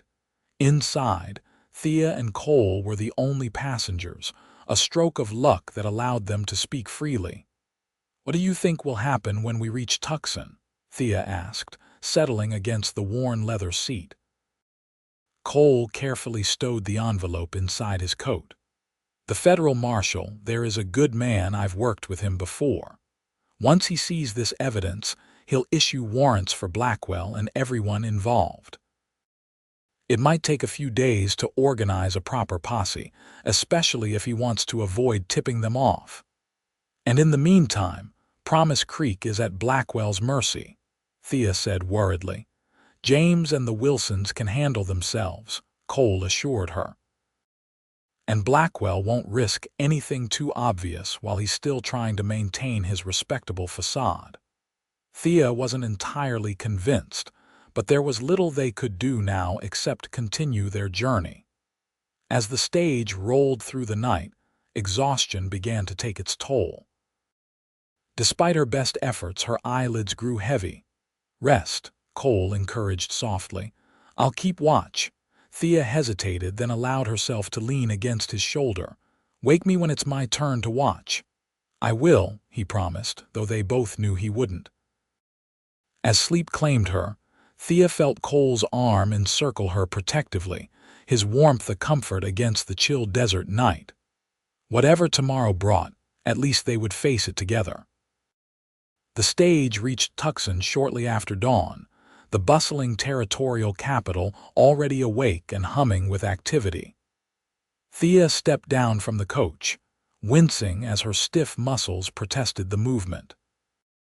Beside her, Cole looked equally tired but alert, his eyes scanning their surroundings with practiced wariness. "The federal marshal's office should be near the courthouse," he said, offering his arm to steady her. "Just a few blocks from here." They made their way through the early morning crowds, both acutely aware that news traveled fast in the territories. If Blackwell had connections in Tucson and men like him, usually they needed to reach Marshal Hargrove before word of their arrival spread. The marshal's office was a solid adobe building with the federal eagle emblazoned above the door. Inside, a deputy looked up from his desk as they entered. "Help you folks?" he asked, taking in their travel-worn appearance. "We need to speak with Marshal Hargrove immediately," Cole said. "It's urgent regarding weapons smuggling and murder in Promise Creek." The deputy's eyebrows rose. "Marshal's taking breakfast at the hotel across the street. Should be back within the hour." "This can't wait," Thea insisted. "Lives are at stake." Something in her tone must have convinced him, because after a moment's hesitation, he stood. "Wait here. I'll fetch him." Left alone in the office, Thea finally allowed herself to acknowledge the bone-deep exhaustion that had been her companion for weeks. "What if we've come all this way for nothing? What if Hargrove doesn't believe us?" "He will," Cole assured her, placing the precious envelope on the marshal's desk. "The evidence speaks for itself, and Hargrove has been trying to crack down on weapons smuggling along the border for years." The door opened, and a tall man with iron-gray hair and a weathered face stepped inside. Marshal Hargrove's shrewd eyes took in the scene, lingering on Cole with a flash of recognition. "Blackett," he said with a nod. "Heard you were dead." "Reports greatly exaggerated," Cole replied with a hint of a smile. "It's good to see you, Frank." "Wish I could say the same," Hargrove responded, though there was no malice in his tone. "Last I heard you were facing charges in Colorado. Trumped-up charges," Cole said firmly. "Part of the same corruption we've come to discuss." Hargrove's gaze shifted to Thea. "And you are Thea Grayson from Promise Creek," she introduced herself. "My father was murdered 3 months ago by Silas Blackwell and his nephews. We have proof not just of the murder, but of Blackwell's weapons smuggling operation." "Bold accusations," Hargrove observed, though his interest was clearly piqued. "I assume this is your proof," he gestured to the envelope. "Everything you need is inside," Cole confirmed. Sheriff Miller's sworn statement, photographs of the weapons being transferred, even the bullet that killed Thomas Grayson. Judge Holloway was keeping it safe until Blackwell had him silenced to not killed, but incapacitated by a suspicious stroke. Hargrove opened the envelope, methodically examining each document and photograph with a lawman's practiced eye. His expression grew increasingly grave as he read Sheriff Miller's confession. "This is serious business," he finally said, looking up. "Blackwell's an influential man with friends in high places. Taking him down won't be simple." "But you will take him down," Thea pressed. Hargrove nodded firmly. "Weapons smuggling falls under federal jurisdiction, especially when those weapons are fueling conflicts with the Apache. Add murder and corruption to the charges, and Blackwell's facing the gallows if this holds up." He glanced at Cole. "As for those Colorado charges against you, they're part of the same pattern," Cole explained. "I investigated a cattle baron with connections to Blackwell. When I got too close, suddenly I was the one facing charges." Hargrove considered this. "I'll send telegrams to Denver, get to the bottom of it. In the meantime, I need you both to stay in Tucson. Your testimony will be crucial. How long will this take? Thea asked anxiously. Blackwell still controls Promise Creek. Our friends there could be in danger. I'll dispatch riders today with warrants for Blackwell, his nephews, and Sheriff Porter, Hargrove promised. But building a proper case will take time, weeks, possibly months. The thought of being away from the store for months made Thea's heart sink. I can't stay away that long. The store is all I have left of my parents. You won't have anything if Blackwell decides to burn it down, Hargrove pointed out bluntly. And that's exactly the kind of thing men like him do when cornered. Cole placed a steadying hand on Thea's arm. He's right. We need to let the law handle this properly. Reluctantly, Thea nodded. How soon can your men reach Promise Creek? I'll send my best deputies with the morning stage, Hargrove assured her. They should arrive by tomorrow night. He gathered the evidence carefully. In the meantime, I suggest you both get some rest. The Grand Hotel has rooms available and it's secure. I'll station a deputy outside, just to be safe. As they left the marshal's office, the reality of their situation began to sink in. They had delivered the evidence, set justice in motion. But the waiting had only just begun. He's right about Blackwell being dangerous when cornered, Cole observed as they checked into the hotel. Once he realizes we've gone to the federal authorities, there's no telling what he might do. I should have thought to send a wire to Clara and James, Thea fretted, to warn them. We can do that now, Cole suggested. Then get some proper rest. We're no good to anyone exhausted. The telegrapher's office was busy, but they managed to send a brief message to the Wilson Ranch. Evidence delivered. Deputies coming, be careful, stay safe. Back at the hotel, they were shown to adjacent rooms with a connecting door, a concession to propriety that seemed almost laughable given the circumstances, but one they both silently accepted.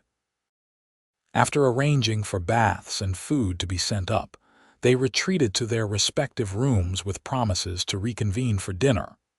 Alone for the first time in what felt like days, Thea sank onto the bed, emotions she'd been holding at bay finally breaking through. Relief, fear, grief, and something else, something warmer that sparked whenever she thought of Cole all competed for dominance. Her father would have justice. The store would be safe. But what then? What future awaited her in Promise Creek once Blackwell was gone? And would that future include Cole Blackett, the enigmatic former outlaw who had risked everything to help her? His words from the night before echoed in her mind. A partnership, he'd said, in the store and in everything else. The implication was clear, but there had been no time to respond, no chance to tell him that somewhere amid the danger and desperation, she had fallen in love with him. A soft knock on the connecting door interrupted her thoughts. Thea, food's arrived if you're hungry. Coming, she called, quickly splashing water on her face from the basin to hide the evidence of her emotional moment. They ate in companionable silence, both too exhausted for deep conversation. As the meal concluded, Cole finally broached the subject that hung between them. About what I said last night, he began carefully. You want to stay in Promise Creek, Thea finished for him. As my partner, Cole set down his coffee cup, his eyes meeting hers directly. Yes, but not just as a business partner. He paused, seeming to search for the right words. Thea, I know this isn't the proper way to do things. I know there should be courtship and time and all the traditional steps, but the past few weeks have shown me what's truly important, and that's you. Thea's heart quickened at the intensity in his gaze. Cole, let me finish, he said gently. I've spent years running from my past, never staying anywhere long enough to form attachments. Then I found Promise Creek, found you, and suddenly I couldn't imagine leaving. He reached across the table, taking her hand in his. I love you, Thea Grayson. I want to build a life with you if you'll have me. The simple, heartfelt declaration broke through the last of Thea's carefully constructed defenses. "I love you too," she admitted, her voice barely above a whisper.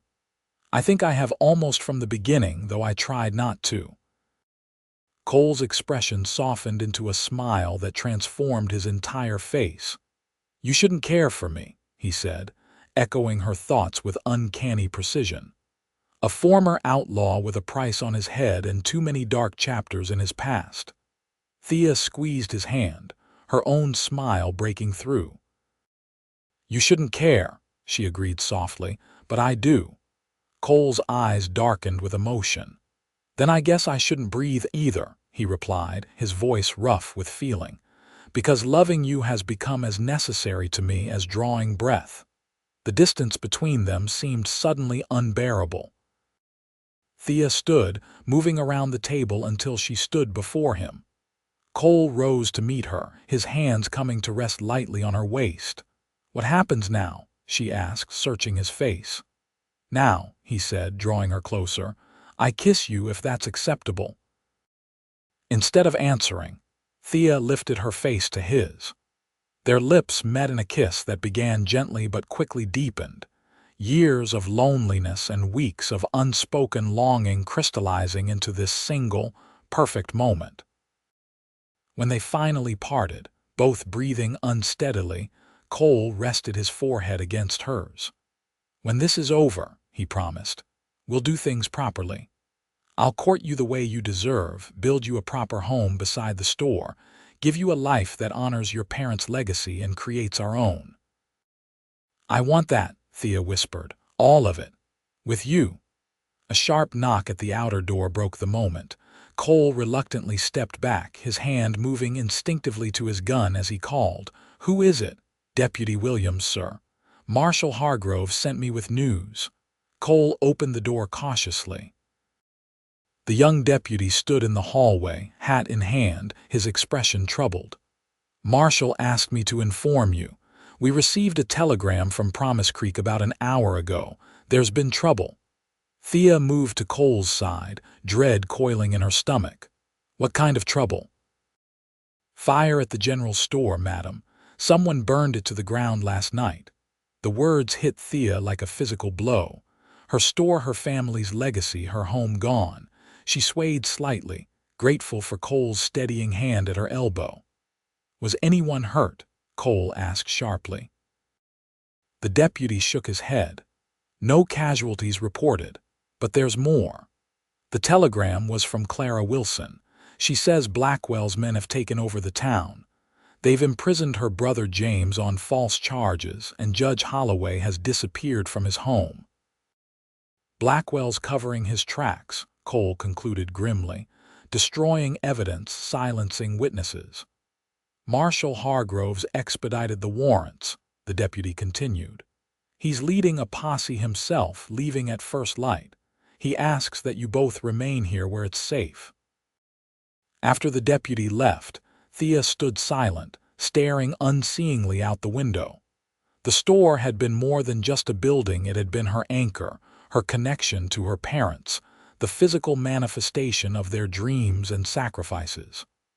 "I should have been there," she said finally, her voice hollow. "I should have protected it. If you had been there, you might have died in that fire," Cole countered gently. "Blackwell meant to destroy more than just the building, Thea. He meant to destroy you." "Then he succeeded," she replied bitterly. "That store was everything my family built over 2 generations." Cole turned her to face him, his hands warm on her shoulders. "The store was wood and glass and merchandise. Your family's legacy is you, your strength, your determination, your unwillingness to bow to men like Blackwell. That's what matters, and that's what survives." His words penetrated the fog of her shock and grief. "James is in danger because he helped us," she said, focusing on the immediate crisis. "And if Blackwell has taken Judge Holloway, Hargrove and his men will reach Promise Creek by tomorrow night," Cole reminded her. "They'll free James and find the judge, if they're not too late." Thea pulled away, pacing the room restlessly. We should be with them. We know Promise Creek, know Blackwell's operations." Cole's expression turned grave. "It's too dangerous. Blackwell wants us dead now, not just intimidated." "I can't just sit here while our friends face danger because of us," Thea protested. "And I can't risk losing you," Cole countered, his voice rough with emotion. "Not now. Not ever." The raw vulnerability in his words halted her pacing. She turned to find him watching her with an intensity that took her breath away.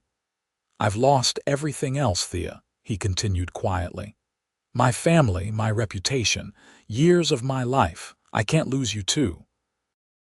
The depth of his feelings washed over her, tempering her impulse to rush headlong into danger. "All right," she conceded. "We'll wait for Hargrove and his men, but not here in Tucson. We'll travel with them to Promise Creek." Cole hesitated, clearly weighing the dangers. "Hargrove won't like it." "I don't care," Thea said firmly. "I need to see for myself what Blackwell has done. I need to stand with our friends, and when this is over, I need to rebuild."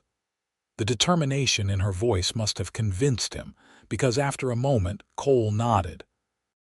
"Then we'll speak with Hargrove in the morning. Together." Marshal Hargrove was predictably opposed to their joining the posse, but in the face of Thea's unwavering resolve, he eventually relented with conditions. "You stay back when we reach Promise Creek," he insisted as they prepared to depart the next morning. "No heroics, no vengeance-seeking. This is a federal operation, not a personal vendetta." "Understood," Cole agreed, helping Thea mount her horse. The marshal had assembled 8 deputies, all experienced lawmen armed with rifles and federal authority. The journey to Promise Creek was arduous but uneventful. They made camp on the second night just outside town limits, and Hargrove outlined his plan. "We'll enter at dawn when they're least expecting trouble," he explained, pointing to a crude map of the town. "Half the men will secure the sheriff's office and jail. The rest will arrest Blackwell and his nephews." "What about Judge Holloway?" Thea asked anxiously. "If Blackwell has him." "We'll search every building if necessary," Hargrove assured her. "But our priority has to be establishing control of the town." As the others prepared for sleep, Thea found herself drawn to the edge of camp, staring toward where Promise Creek lay in darkness. Somewhere out there were the charred remains of her store, her home, her past. The thought brought fresh waves of grief, but also a steely determination. Whatever Blackwell had destroyed, she would rebuild better, stronger, and with Cole by her side. "Penny for your thoughts," Cole's voice came softly from behind her. Thea didn't turn, but leaned back slightly as his arms encircled her waist. "I was thinking about beginnings," she said.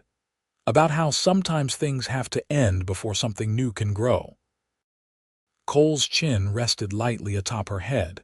"That's a hopeful way to look at it." "Hope is all I have left," Thea replied.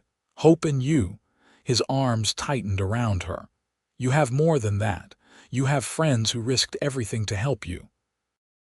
You have your father's good name, soon to be cleared. And you have a future, our future, waiting to be built."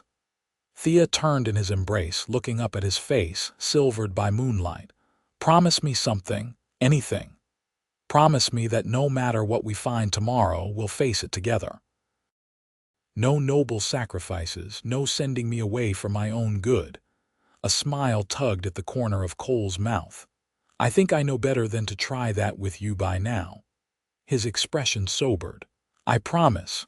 Whatever comes, we face it side by side." Thea sealed the promise with a kiss, drawing strength from his unwavering presence.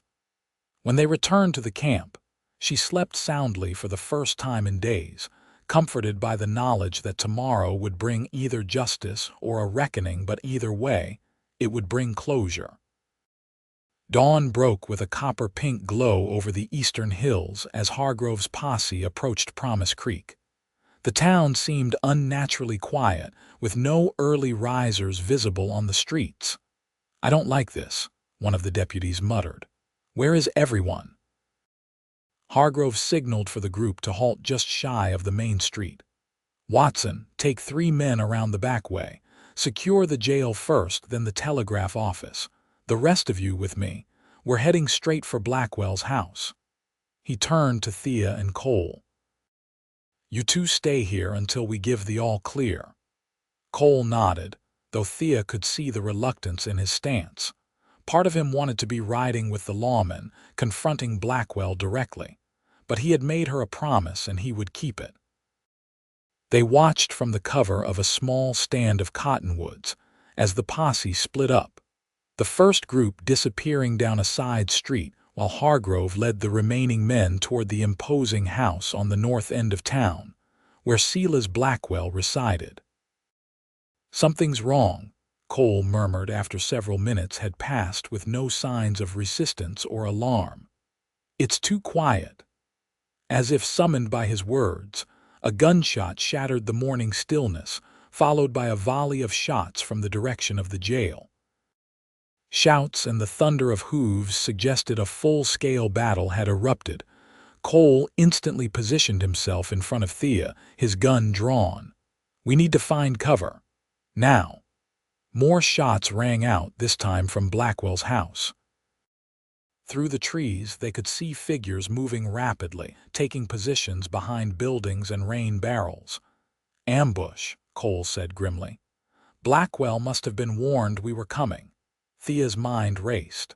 The Wilsons' ranch, if we can reach it, we'll have help and shelter. Cole hesitated, clearly torn between seeking safety and helping the outgunned lawmen, but his promise to Thea held firm. Stay close to me, he instructed.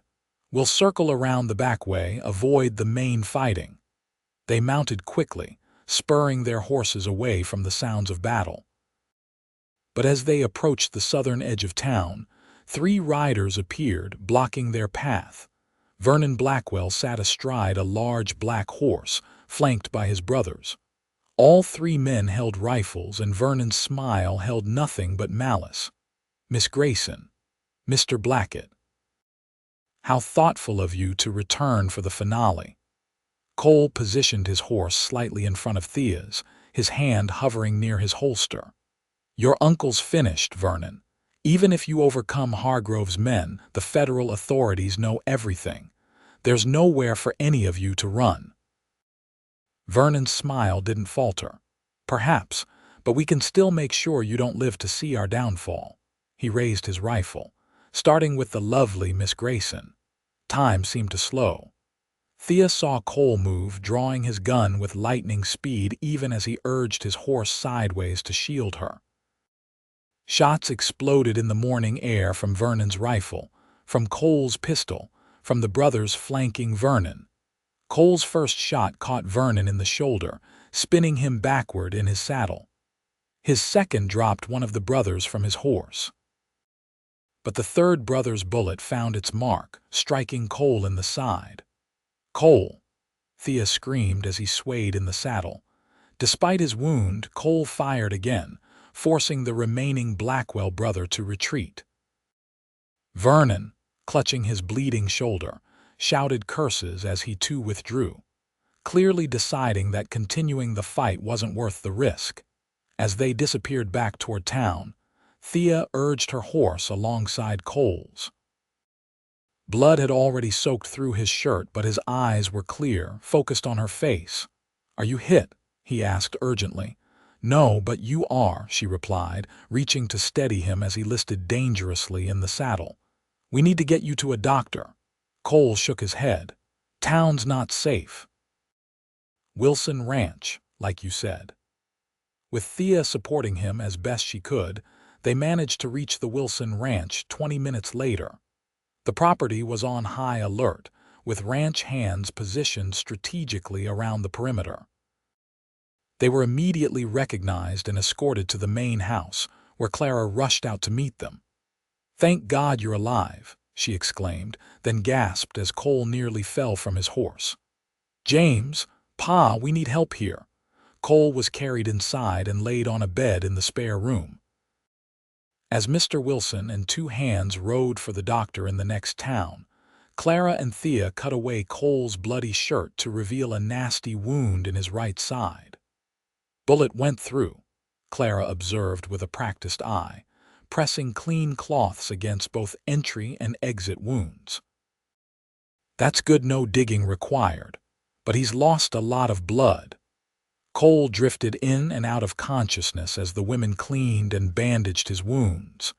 Thea held his hand throughout, whispering promises and encouragements when his eyes flickered open.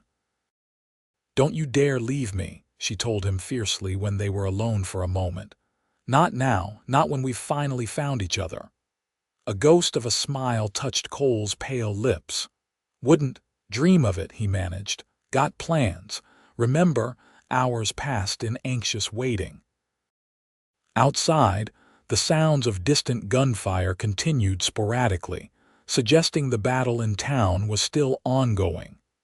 Mrs. Wilson brought reports from the hands who had scouted the situation. Hargrove's men were holding their own, having barricaded themselves in the sheriff's office with several prisoners, including Silas Blackwell himself. Late in the afternoon, the doctor finally arrived, a gruff older man named Gardner who examined Cole with efficient competence. "Lucky man," he pronounced after changing the bandages. "Bullet missed anything vital. Clean entry and exit, no signs of infection yet. Keep the wounds clean, make sure he rests, and he should recover fully." Relief made Thea's knees weak. "Thank you, doctor," Gardner nodded, packing his bag. "I'd best get to town. Sounds like there are more patients waiting." As dusk approached, a rider arrived at the ranch bearing news. The fighting had ended. Hargrove's men had prevailed, though not without casualties. 2 deputies had been killed and Hargrove himself wounded, though not critically. "What about Judge Holloway?" Thea asked anxiously. "Found alive in Blackwell's cellar," the messenger reported. "Weak but unharmed. Seems Blackwell was keeping him as insurance. And James, released from jail, he's helping organize things in town." The news should have brought complete relief, but Thea's thoughts turned to her store, to the destruction Blackwell had wrought. Tomorrow would be soon enough to face that reality. For tonight, her place was at Cole's side. He slept fitfully, fever rising and falling as his body fought to heal. Thea bathed his brow with cool cloths, speaking softly of the future they would build together, of the store they would resurrect from ashes, of the life waiting for them once this ordeal was truly over. Near midnight, Cole's fever broke, and he fell into a deeper, more restful sleep. Thea, exhausted beyond measure, finally allowed herself to curl up in the chair beside his bed, her hand still clasping his. She woke at dawn to find him watching her, his blue eyes clear of fever and filled with something that made her heart skip. "You stayed," he observed, his voice raspy but stronger. "Of course I stayed," Thea replied, moving to sit on the edge of the bed. "How do you feel?" "Like I've been shot," Cole said with a weak attempt at humor. "But better than I deserve, considering." Thea touched his face gently. "Don't say that. You saved my life." "And you saved mine," he countered, capturing her hand and pressing a kiss to her palm. "Not just yesterday. From the moment I walked into your store, you've been saving me, Thea Grayson." The raw emotion in his voice brought tears to her eyes. "We saved each other." Cole's expression grew serious. "I want to see the store or what's left of it. Will you take me there when I'm strong enough?" "Yes," Thea promised. "We'll face it together." 3 days passed before the doctor deemed Cole well enough to travel into town. The time wasn't wasted. Reports filtered in regularly about the aftermath of Blackwell's defeat. Silas and Vernon were in custody, awaiting transfer to Tucson for trial. The third brother had been killed in the fighting, while the second had survived his wound and joined his family in jail. Sheriff Porter had fled but was captured at the territorial border.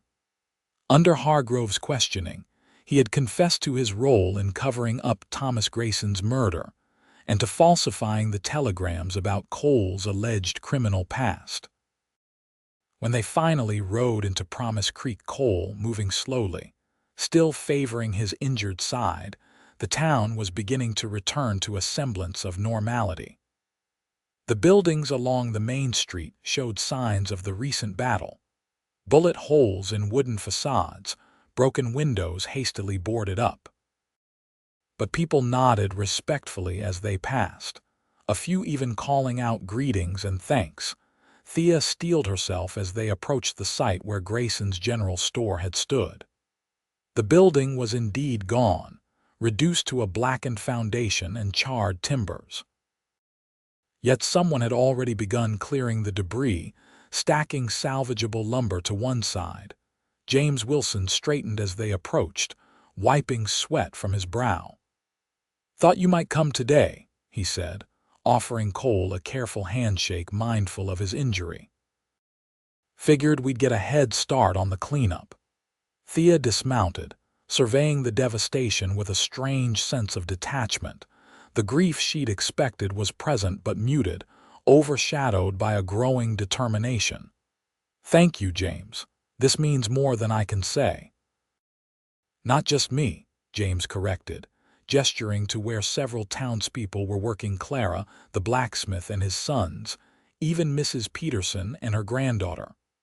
Whole towns pitching in. Blackwell may have had some folks fooled, but most remember how your father helped them through hard times.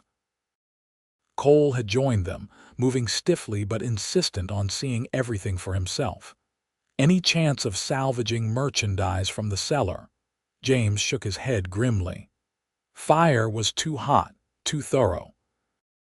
This was professional work: coal oil on all sides, strategically placed to ensure total destruction. Thea knelt, picking up a twisted piece of metal, the bell that had hung above the store door for as long as she could remember. "They may have destroyed the building," she said quietly, "but they didn't destroy what it stood for." Cole's hand came to rest on her shoulder, steadying and warm. "We'll rebuild," he promised. "Better than before." "We already have plans," James added eagerly. "The Mercantile in Silver Creek is closing. Old Man Winters is retiring. He's willing to sell his entire inventory at half price if you can arrange transportation." Hope bloomed in Thea's chest. "That would give us a head start." "And I've spoken with the bank," James continued. "With Phillips gone, he fled with Porter but was caught in Prescott there under new management. They've approved a construction loan, given your family's standing in the community." Thea rose, clutching the bell like a talisman. "Then we begin today." Over the next month, Promise Creek witnessed a transformation. The ruins of Grayson's general store gave way to a new foundation, broader and deeper than the original. Lumber arrived from the sawmill 2 towns over, and the frame of a new building rose steadily against the sky. Cole, despite his injury, insisted on participating in the construction, though Thea and the doctor both scolded him for overexertion. His expertise proved invaluable. He designed improvements to the layout, adding proper storage rooms and a more efficient counter arrangement. When he wasn't working on the store, Cole met with Marshal Hargrove and the territorial prosecutor, providing testimony for the upcoming trials. Judge Holloway, though still frail, had recovered enough speech to make a formal deposition, corroborating everything in the evidence they'd retrieved from his safe. Through it all, Cole and Thea grew closer, their relationship deepening beyond the initial attraction and respect that had drawn them together. They learned each other's habits, preferences, dreams, building a foundation for their future as solid as the one rising for the new store. 6 weeks after the fire, on a perfect autumn day, Grayson's general store officially reopened. The new building gleamed with fresh paint, its windows sparkling in the sunlight. Above the door hung the salvaged bell, polished and restored. The entire town turned out for the occasion. Mayor Patterson gave a speech praising the Grayson family's contribution to Promise Creek. And Judge Holloway, leaning heavily on a cane but standing proud, cut the ribbon across the entrance. As customers flowed in to admire the new shelves stocked with goods from Silver Creek and beyond, Thea found a quiet moment with Cole in the small office at the back. "We did it," she said wonderingly, looking around at what they'd accomplished. "You did it," Cole corrected, pulling her gently into his arms. "I just helped with the heavy lifting." Thea shook her head, resting her hands on his chest. His wound had healed well, leaving only a scar to remind them of how close they'd come to losing everything. "We did it together," she insisted. "Just like we'll do everything from now on." Cole's expression softened. "About that." He reached into his pocket, withdrawing a small velvet box. "I had this made in Tucson." Meant to wait for a more romantic moment, but seeing you today, standing in this store you built through sheer determination. I can't wait any longer." Thea's breath caught as he opened the box, revealing a simple but elegant ring, a small diamond flanked by 2 sapphires the color of his eyes. "Thea Grayson," Cole said, his voice steady despite the emotion evident in his face, "will you marry me? Will you build a life with me, share your dreams with me, grow old beside me?" Tears blurred Thea's vision as she nodded. "Yes," she whispered. "Yes to all of it." Cole slid the ring onto her finger, then kissed her with a tenderness that belied the strength she knew he possessed. When they parted, he rested his forehead against hers, his voice rough with emotion. "I love you, Thea, more than I thought possible." "And I love you," she replied, her heart so full it seemed impossible to contain all she felt. "Though you shouldn't care for an obstinate shopkeeper who attracts trouble like honey draws bears."